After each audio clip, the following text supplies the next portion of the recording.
Buenos días, Jesús. Bueno, estamos aquí, Jesús Ramón, Ignacio Diez Picazo. Damos gracias a FIDE por darnos esta oportunidad de tener una charla, bueno, dentro de las muchas que solemos mantener. Vamos a hablar un rato de arbitraje y jurisdicción. Yo no sé, Jesús, pero la primera pregunta tópica siempre son los motivos para elegir entre una cosa o la otra. Muy bien, bueno, quería también agradecer a FIDE y además el tener el placer de compartir una charla más en este foro contigo. Arbitraje o jurisdicción es una pregunta que casi siempre se hace, es verdad, ¿no? Creo que era Heisenberg, conocido físico por la formulación de la teoría de la incertidumbre, ¿no? Del principio de incertidumbre, quien decía que conocemos las realidades de nuestro modo de interrogar. Ajá. Por lo tanto, mi respuesta está desde el modo en que yo mismo me interrogo y tiene que ver fundamentalmente con los conflictos que se producen en el ámbito de la empresa y de las inversiones. Yo creo que hay que distinguir ahí entre arbitraje interno y arbitraje internacional. Estoy de acuerdo contigo. Yo creo que esa es la primera decisión. Cuando hay comercio internacional, el arbitraje yo creo que no es el fruto de una decisión, sino que es básicamente una necesidad. Nuestro común amigo y colega Fernando Pantaleón dice: el arbitraje internacional es una necesidad, el doméstico a veces es un lujo. Pues debe estar bien, efectivamente. Me parece inteligente como casi todo lo que dice Fernando. Es una necesidad en el comercio internacional porque las partes, por lo que sea, y desde luego en España no hay ninguna xenofobia en nuestros tribunales, pero las partes no se fían de la jurisdicción, de la nacionalidad ante la otra. Y lo que se busca es un foro neutral. ¿Y qué ocurre en el arbitraje interno? Pues yo creo que depende del tipo de conflicto. Sí. No creo que el arbitraje sea la mejor de las soluciones para todo tipo de conflictos, ni que la jurisdicción deba ser también el único camino posible. Depende.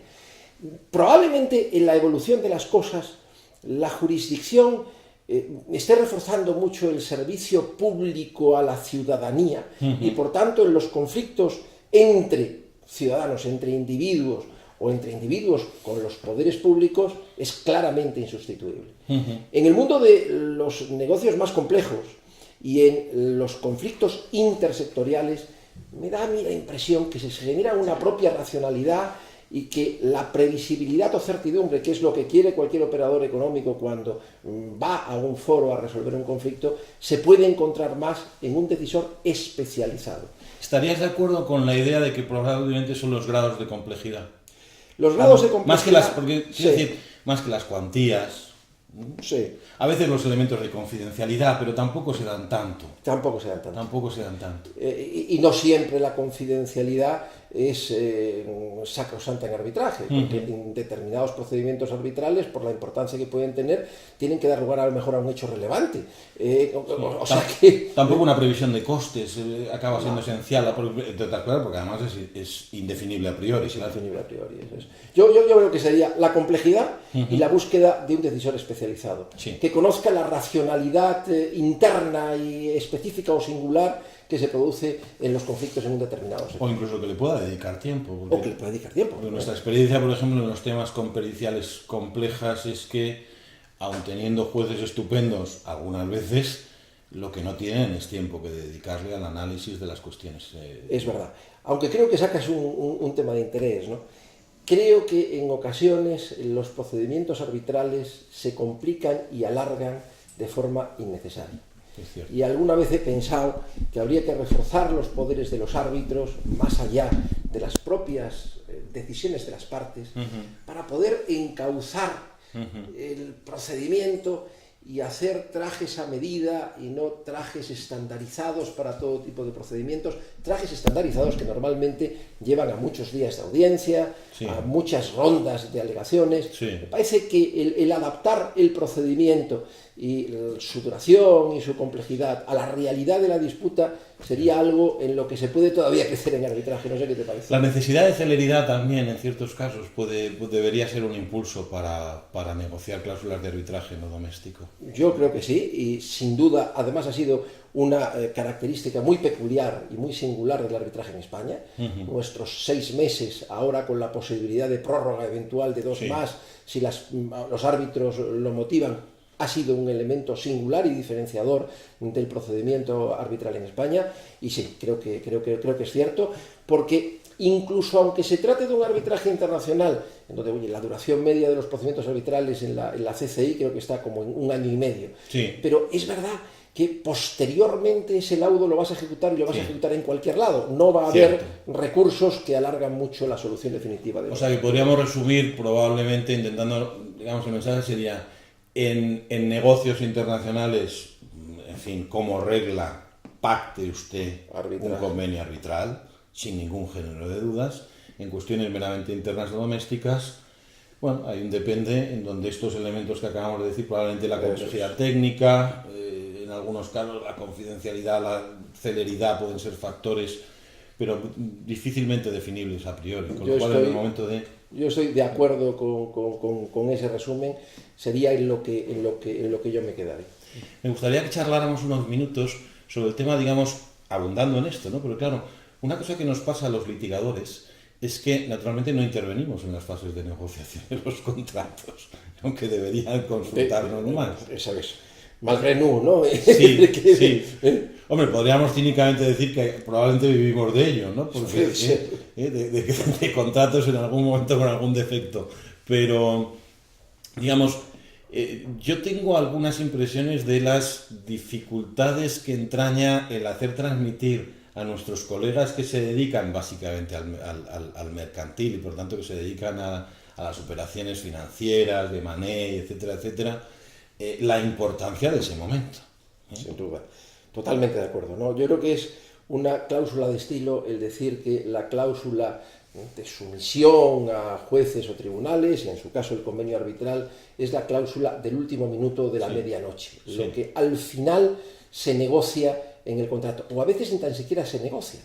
Era más o menos habitual, al menos hace algún tiempo, el que alguien dijese, oye, ¿dónde hay una cláusula modelo? ¿De dónde tiro? No se pensaba la singularidad y la importancia enorme que tiene las decisiones muy relevantes que hay que adoptar en un convenio arbitral, porque claro, cuando la disputa surja, una parte del pescado está vendido. Cierto. Y una parte del pescado lo has vendido en la cláusula, en las decisiones. Yo llegué a prohibir el acceso a las bases de datos con las cláusulas de resolución. Me parece muy buena. Lo decía con cierta sorna. Digo, no me gusta que me molesten de madrugada, pero si hace falta, prefiero que me molestéis 10 minutos a que acabéis haciendo un desastre sobre la base de coger cualquier cláusula. ¿Tú crees que hay y además transmitirlo? Yo creo que por ejemplo, una cosa que yo suelo proponer, ¿no? Tal es hacer simulaciones de negociación de este tipo de cláusulas entre los abogados más jóvenes para que, si no llegan a aprender o a tener el expertise de los elementos, por lo menos que capten o retengan la importancia. Porque puedes haber hecho el contrato más bonito del mundo, sin duda, que luego, como no hayas hecho una buena cláusula de resolución de conflictos, se te va todo por el desagüe. Sin duda. Yo estoy totalmente de acuerdo, me parece una buena opción. Creo que hay elementos esenciales en la cláusula. Es esencial.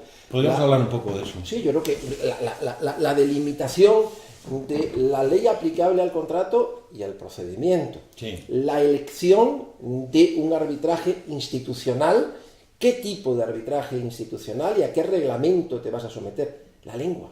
La lengua. Yo creo que la lengua o el idioma del arbitraje es un elemento decisivo también. No sé si estarás de acuerdo. Yo cuando me consultaban sobre cláusulas arbitrales, lo que me preguntaba es quiénes somos.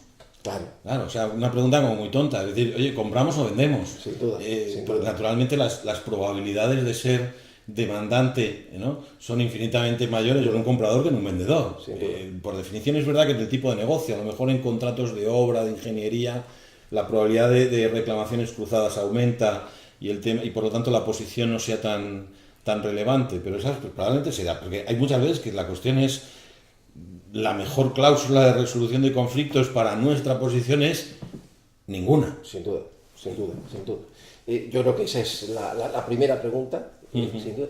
Pero luego, como consejo práctico, yo creo que es bueno cuando se ha optado, analizando con el especialista las singularidades del negocio y la posición en la que previsiblemente puedas estar, creo que es buena decisión práctica el acudir a la referencia de las cláusulas modelo de las cortes arbitrales. No, sí, estoy completamente las cortes arbitrales. No pretender ser creativo. No, ahí no hay que inventar muchas cosas, porque casi todo está inventado. Sí, decir esto lo voy a hacer yo mejor es un desastre. No, y es más, tenemos muchos ejemplos que creo que ayudan a poner de manifiesto la trascendencia de ese momento de incorporación de una cláusula arbitral en un contrato, de cláusulas patológicas que han determinado enormes problemas. Sí. Uno que recuerdo, lo recordarás bien, una sentencia de la Audiencia Provincial de Madrid, de un ponente que conoce muy bien el mundo del arbitraje, que es tremendamente respetuoso con sus principios, en donde lo que se decía en la cláusula es que se sometía a arbitraje la interpretación del contrato. Y cuando sobre la base de esa cláusula arbitral se ejercitó una acción de reclamación de cantidad que tenía que ver con un eventual incumplimiento del contrato, se consideró que estaba fuera de la cláusula en anulación y se anuló aquel laudo, lo recuerdo. Cierto, sí, por el término de interpretación que parece. Por el término de interpretación, eso es. Ciertamente, sí, con lo cual ahí probablemente hay que ser humildes, no creativos, e ir al tema estandarizado una vez que uno ha elegido los elementos. Yo creo que sí, que cuando se inventar poco y tener muy en cuenta las características del negocio y las posiciones de las partes y las singularidades de las partes a la hora de elegir la corte y el tipo de cláusula. Un árbitro, 3 árbitros, idioma, ley aplicable son elementos, a mi juicio, y por supuesto la sede. La sede. Hombre, hay casos en los cuales, por ejemplo, hay que recomendar tener en cuenta las cuantías previsibles. Claro, la cuantía previsible de un litigio es como muy difícil. Pero bueno, es verdad que en función, por ejemplo, del coste de una operación, puedes imaginar cuánto podría ser una contingencia fiscal o laboral o medioambiental o del tipo que fuera, ¿no? Sí. Lo digo porque probablemente para costes bajos el arbitraje tiene un punto disuasorio por aumento de coste, por aumento de coste inicial. Es más caro aunque ahora lo que se está haciendo en la mayor parte de los reglamentos, y como bien sabes, el proceso de reformas y adaptaciones a las mejores prácticas de todos los reglamentos de las grandes cortes del mundo ha sido muy acelerado en los últimos 5 años. En casi todos aparecen procedimientos para reclamaciones menores, mucho más rápidos en su tramitación y también en ocasiones con costes que están más adaptados a la realidad de la controversia. Creo que el arbitraje también está siendo sensible a eso. Tu impresión es como la mía, que además se está difundiendo y generalizando el criterio objetivo de vencimiento, el que pierde paga, más que antes, sí, un poco. Yo creo que en los orígenes del arbitraje en España, yo situaría la eclosión del arbitraje en España a partir del año 2000 y desde luego a partir de la ley de arbitraje vigente del 2003. Con la ley del 88 todavía el arbitraje no terminaba de eclosionar. Sí, eso que los cambios no fueron tantos. Es verdad que estaba la adopción de un citral, pero en la chicha pero no fue eran... mucho. Sí, fue mucho, sí. Yo creo que fue mucho y que... Pero probablemente porque ya estaba el mercado maduro. Sin duda. O sea, a lo mejor sirvió de espita para que... Sí, bueno, primero porque en los finales de los 90 y principios de los 2000 también se produce una gran internacionalización de muchos de los operadores habituales en España. Y eso genera el crecimiento del arbitraje internacional y también el del arbitraje interno con el cambio desde la ley del 88 a la ley del 2003. ¿no? Sin que se haya notado, digamos, la crisis en esto ha tenido una afección relativa. Relativa. Vamos a ver, ahí lo que te diría un poquito el sentido común es que en la crisis hay más conflictos, por tanto, cuando hay cláusula arbitral, y es evidente que los procedimientos tardan en desencadenarse desde el momento de la celebración del contrato. La gente no se pelea en el mismo momento de celebrar el negocio. Bueno, en la crisis yo creo que ha habido más controversias, que ha habido más conflictos. Y se podría pensar que en la crisis ha habido menos operaciones y que por tanto pueda haber menos conflictos y por tanto una reducción del número de arbitrajes en los próximos años. Hasta ahora yo creo que eso no se ha producido. No, yo creo que no se ha producido, estoy de acuerdo contigo. Aunque, bueno, cerrando este tema, probablemente entonces, digamos, una suerte como de vademecum, de tópicos que deberían tener en cuenta nuestros colegas no litigadores y los y los jefes y miembros de asesorías jurídicas tampoco sería tan difícil de hacer, porque me llama la atención, y exactamente igual que en otros temas van, no sé cómo diciendo, se van poniendo al día, tal, no sé, incluso hay temas del compliance, etcétera, pues la verdad es que tener un mínimo conocimiento de la relevancia de la sede, de la relevancia de verdad genuina del idioma, de la relevancia de la ley aplicable, sobre todo la ley aplicable al arbitraje y al procedimiento, etcétera, etcétera, no es tan complicado. El reglamento que eliges y la corte a la que vas a adherirte, ¿no? Que es importantísimo también, y luego contar para eso con el experto, con el que conoce ese mundo. Sí, que además en muchos casos el advice se puede dar de una manera relativamente rápida. Muy rápida. Muy rápida. Si no es un... No es hombre, complejo, obviamente podría sacar la lupa para intentar tal, pero en general es una cosa relativamente rápida. Totalmente de acuerdo. Cierto. ¿Tú estás a favor de los equipos, digamos, que se dedican única y exclusivamente a arbitraje? Vamos a ver, yo creo que hay que distinguir también de nuevo entre arbitraje interno y arbitraje internacional. Creo que el arbitraje interno y la litigación son hoy manifestaciones con algunas variantes del mismo género y que no hay grandes diferencias. Y creo que hoy en los departamentos de resolución de disputas deben ser los abogados versátiles para irse a Plaza de Castilla un día. Irse a Plaza de Castilla e irse a un procedimiento arbitral.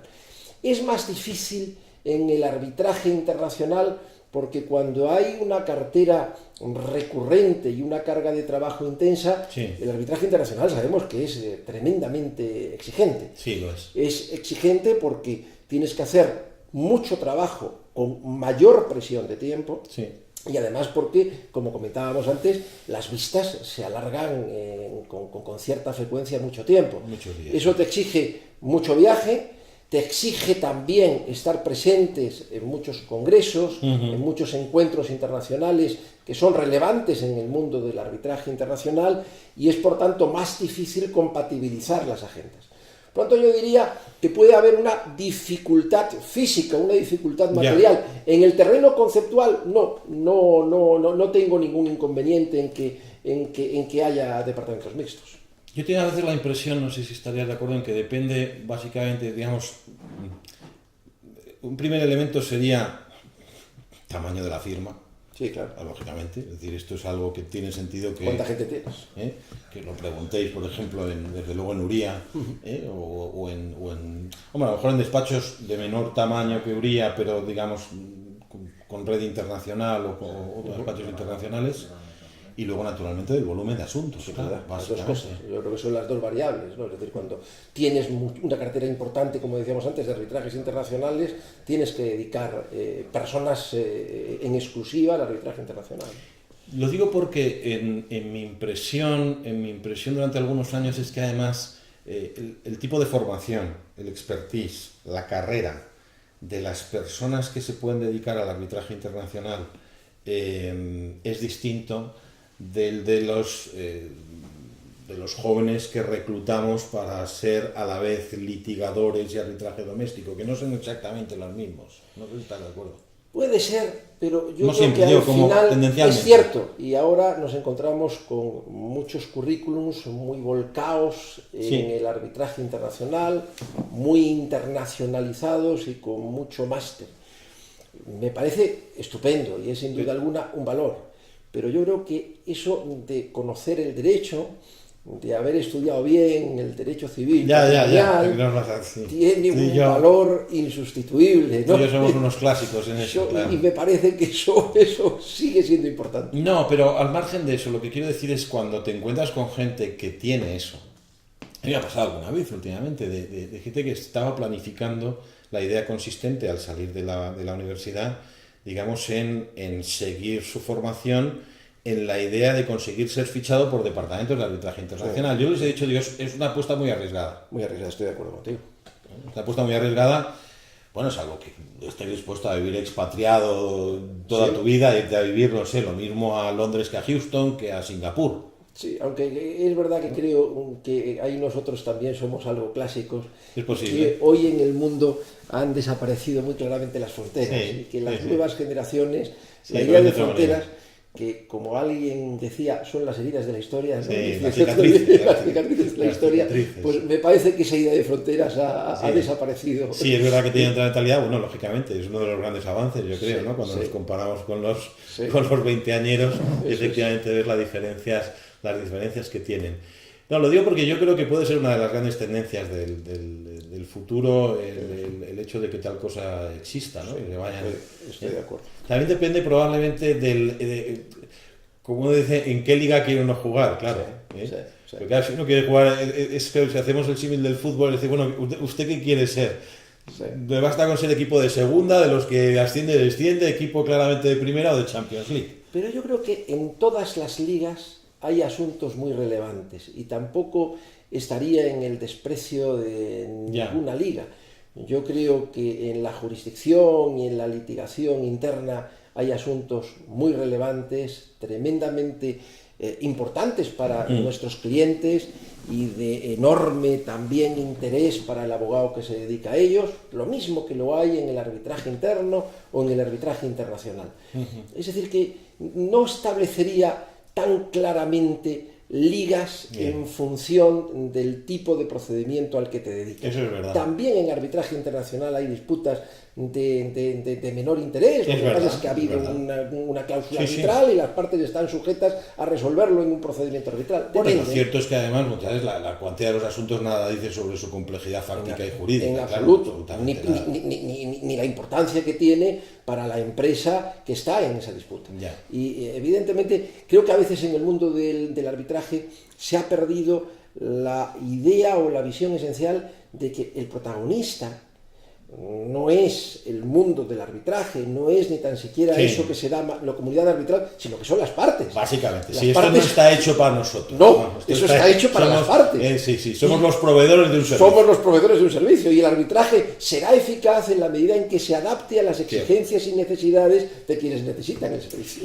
Oye, otro de los grandes tópicos, mitos, ideas que tiene la gente es que en el arbitraje hay una tendencia salomónica mayor que en la jurisdicción, es decir, que hay mucho más vencimiento parcial porque se llega a ciertas, no sé cómo llamarlo, acuerdos a la hora de intentar obtener laudos por unanimidad. Bueno, yo creo que históricamente probablemente había una cierta confusión y había quien pensaba que el arbitraje era como una vía para alcanzar una transacción. Es decir, no lo equiparaban a lo que es un mecanismo para la solución de disputas. Segundo, yo creo, en segundo lugar, que esa fase de evolución de la cultura arbitral se ha superado. Me parece que lo que ocurre es que depende mucho del tipo de disputas. Hay disputas en donde solamente hay un ganador y un perdedor, y hay otros en donde a lo mejor las cosas no son tan claras. Pero me parece que no podemos con claridad establecer reglas generales, primero porque depende de los árbitros, y cada árbitro tendrá una tendencia a la hora de decidir, pero lo que sí me parece es que está claro que el mundo arbitral hoy conoce que las partes lo que requieren es una solución previsible, adecuada y rigurosa a su disputa, y eso está lejos de lo salomónico como regla. Por tanto, tendrá que ser la decisión que sea, más acertada o menos acertada, pero la que corresponda. Y me da la impresión que es también lo que se está produciendo hoy en el día a día. No veo tantas decisiones salomónicas. Posiblemente hay un elemento, probablemente hay un factor difícilmente, de nuevo, definible a priori, que es el factor personal. Claro. Sin duda, claro. Cada persona en ese sentido es su mundo. Sin duda. Y cada conflicto también. Yo suelo decir, no solo a efectos de arbitraje ni de jurisdicción, sino incluso de grandes instituciones, que con los años he ido convenciéndome de que la independencia incluso puede ser una norma y con sus garantías, pero que sobre todo es un rasgo del carácter. Sin duda. Y por lo tanto que hay gente que la tiene de una manera brutal,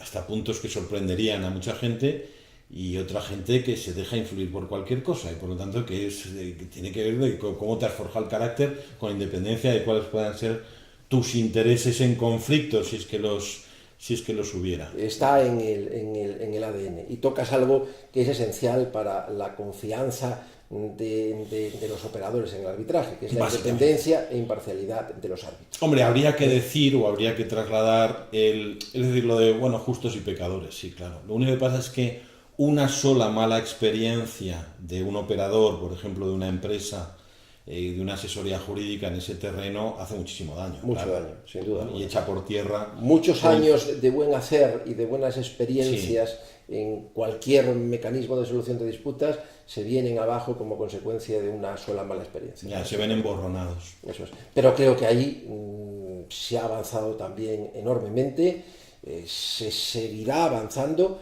Me parece, y estoy de acuerdo con los que entienden que la clave de la evolución del arbitraje en el futuro tiene mucho que ver con la transparencia.